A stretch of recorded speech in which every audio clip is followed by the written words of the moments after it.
কালকে রাত্রে এক ছেলের সাথে আমি কথা বলছি, এই ছেলে বলতেছে, হুজুর আমি আত্মহত্যা করতে চাই। আস্তাগফিরুল্লাহ, তুমি কি কও? এই পরিমাণ জিনা এবং ব্যভিচার, হারাম এবং গুনাহের মধ্যে লিপ্ত যে এখন আর ভাল লাগতেছে না কিছু। অনেক সান্ত্বনা দিছি, দাওয়াত দিছি আমার মাদ্রাসায়, তুমি আইসো। অল্প বয়সী নওজোয়ান ছেলে, এই জন্য গুনাহ শেষ পর্যন্ত তোমারে হতাশ করে দিবে,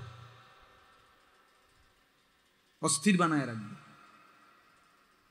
নারী ছবি, হারাম দৃশ্য, কসম আল্লাহর, আমরা কিতাবে বারবার পড়ছি, মানুষকে সুকুন দেয় না, মানে স্থিরতা দেয় না,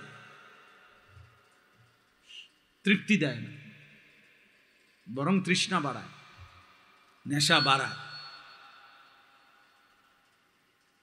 গুনার মাত্রা আরো বাড়ায়, কিন্তু শেষ পর্যন্ত তৃপ্ত হয়।